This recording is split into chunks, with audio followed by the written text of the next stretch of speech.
Hola, buenas noches. Mi nombre es Enrique Romero Marín. Mi número de matrícula es MX 001111.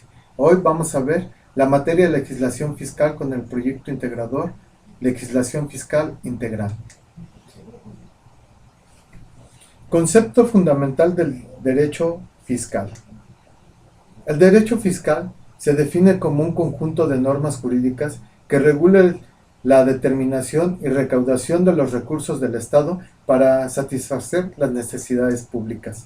Su estructura se fundamenta en nuestra Constitución Política, en el artículo 90, el cual establece que la Administración Pública Federal, así mismo como en el Congreso, expiden una ley orgánica de la Administración Pública Federal, en su artículo primero, mediante la cual hace la división de una administración centralizada y paraestatal.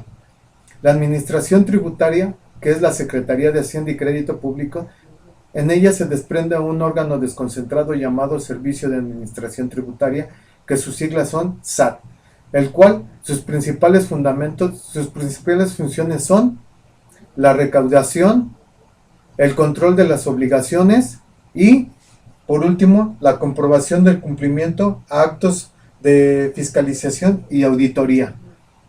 Sus funciones auxiliares del SAT son las siguientes: el registro de los contribuyentes. Esto quiere decir que se crea un expediente de identificación como una persona física o moral. También está la jurídica. Esta se encarga de la aplicación de las normas tributarias, así como la informática, que es el proporcionar al contribuyente la tecnología y medios para fungir con sus obligaciones. Y por último, la asistencia al contribuyente. Esto quiere decir que hay una asesoría al momento del pago. Hay dos tipos de contribuciones muy importantes que se tiene que obligar. Una son los impuestos. Es una obligación que debe cumplir el sujeto como una norma legal para un desarrollo económico. Y el artículo 2, en su fracción primera de la Código Federal, son las contribuciones establecidas en la ley que deben pagar las personas físicas y morales. Otra obligación es la aportación del Seguro Social, que son contribuciones establecidas en la ley del cargo de personas que son sustituidas por el Estado. Estas están en su artículo segundo en la fracción del Código Fiscal Federal. Son las contribuciones establecidas a personas que se benefician en forma especial por servicios de seguridad social proporcionados por el Estado, por el mismo Estado.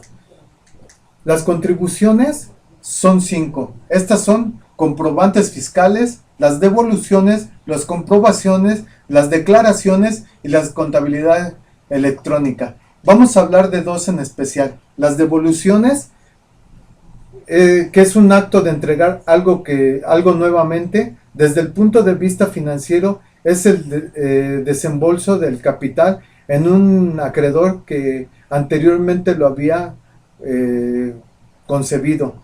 Esto aparece en el artículo 22 del Código Fiscal Federal, que habla al respecto. Y otras son las compensaciones. Las compensaciones constan de la relación de obligaciones de créditos y débitos, en donde dos personas se convierten en deudores y acreedores. Esto lo habla el artículo 23 del mismo código. Vamos a hablar cómo se desarrollan estas devoluciones y su proceso. Los contribuyentes solicitan la devolución de algún impuesto a pago de indebido en un plazo de 40 días hábiles, con los datos previamente requeridos, que son los siguientes: la institución financiera, el número de cuentas para transferencia electrónicas del contribuyente. Esto equivale a que 20 días son requeridos por la autoridad. 10 días de posteriores a esos 20 días contará el contribuyente para su contestación, y posteriormente de esos 30 días existen otros 10 días más que la autoridad definirá después del primer requerimiento. Hay dos tipos de devoluciones: las devoluciones de pago de indebido y las devoluciones de pago de resolución o sentencia. Pero también vamos a hablar del procedimiento de las compensaciones.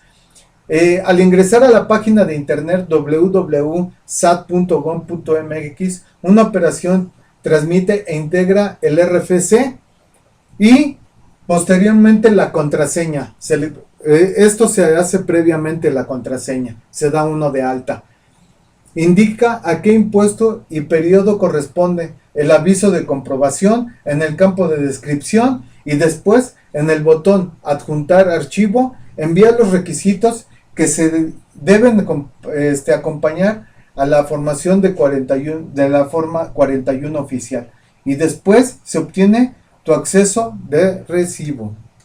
Bueno, vamos a ver qué tipo de juicio existe, pero vamos a dar la definición del juicio. El juicio es un derecho que se puede demandar entre dos o más partes relacionadas entre sí y un juez imparcial.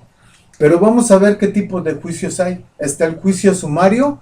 Este juicio sumario, que su procedimiento es más corto y más exacto. También su clase es de nulidad tradicional. Otro aspecto es que deben ser prioritarios para otorgar una certeza jurídica o total de las partes que se caracteriza por una jurisprudencia en el Poder Judicial. Y por último, se deben resumir los trámites y los que demanda obtenga una sentencia en el momento del tiempo posible y por los magistrados. Esto es por los magistrados.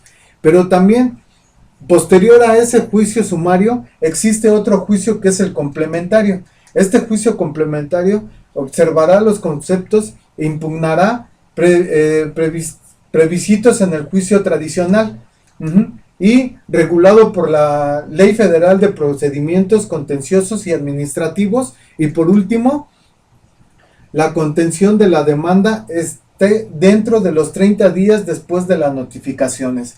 Otro tipo de juicio es el juicio en línea. Consiste en la transmisión o tramitación del juicio contencioso. De esta forma se hace un expediente electrónico. El tribunal proveerá el ingreso al sistema a través de su portal disponible de internet, que es www.juicioenlinea.gov.mx o www.tfjfa.gov.mx. Mi conclusión es la siguiente. La administración tributaria es un órgano de la administración pública encargada de la planeación, recaudación, control de los ingresos fiscales. Dos son los elementos que determinan la organización de una administración tributaria, sus funciones y su estructura. Las ventajas que yo puedo ver es que el SAT tiene un control en nuestros ingresos y egresos, hablando en el sentido en que como personas físicas o morales debe preferentemente de las percepciones, y eso obliga a tener un mejor orden en nuestras finanzas mensuales para que éste refleje un mejor control en nuestras finanzas anuales ya al final. Me agradó mucho esta clase, muy interesante de qué manera podemos tener esa bases sólidas, esas herramientas con esta materia. Muchas gracias y hasta pronto.